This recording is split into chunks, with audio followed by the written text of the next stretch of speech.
Vous avez été plusieurs milliers à regarder nos vidéos de boules lyonnaises sur notre chaîne YouTube de la Boule du Salève. Merci beaucoup. Mais c'est quoi la boule lyonnaise?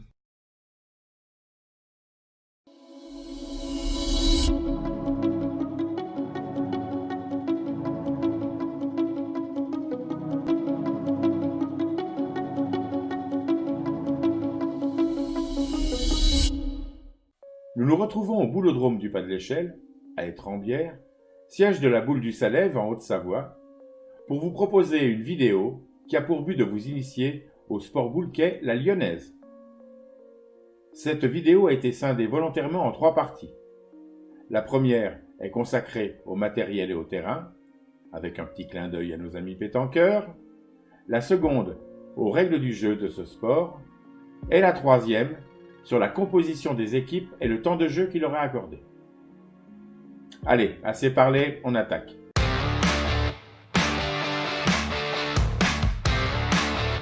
Pour débuter à la lyonnaise, vous aurez forcément besoin de ce matériel, à savoir une barrette, un biberon et 4 boules.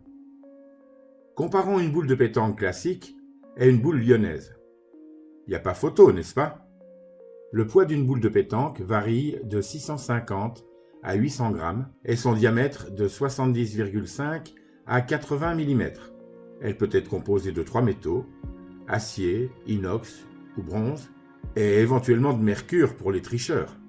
Quant à la boule lyonnaise, son poids varie de 900 à 1200 grammes et son diamètre de 90 à 110 mm.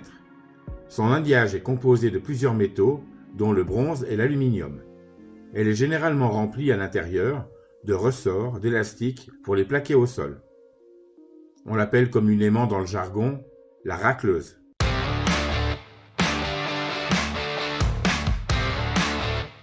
Le terrain est complètement différent de celui de la pétanque qui se joue entre 6 et 10 mètres.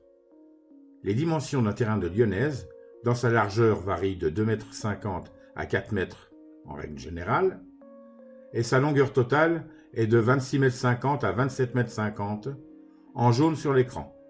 Depuis la zone d'élan, en vert sur l'écran, on lance le but obligatoirement dans la zone bleue, qui est la zone de jeu.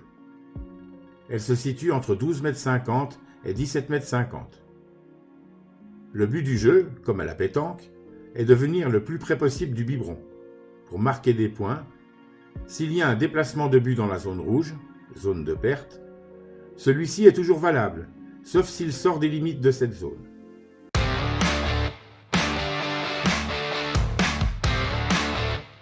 Pour les pointeurs, comme à la pétanque, il faut venir le plus près possible du biberon.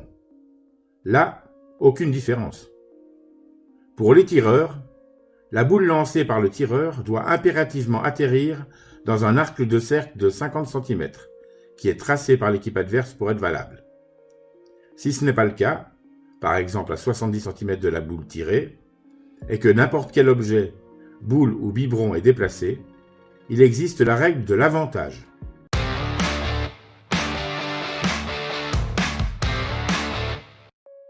Quand une boule pointée ou tirée est fautive, l'équipe adverse peut utiliser la règle de l'avantage, c'est-à-dire accepter ou refuser le coup.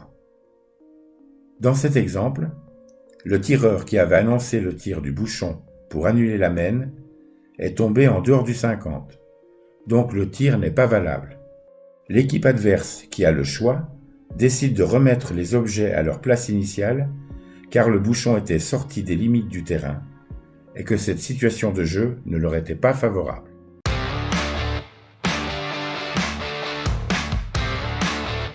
Ce sport se joue en tête-à-tête, en doublette, en triplette ou en quadrette. Le temps de jeu varie entre 1h30 et 2h30, en fonction du type de jeu. Pour gagner la partie, l'équipe doit arriver à 13 points dans le temps. Si ce n'est pas le cas, l'équipe qui a le plus de points à ce moment-là remporte le match.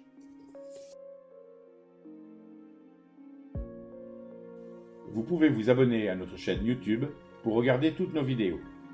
Cliquez sur la petite cloche pour être averti des prochaines sorties.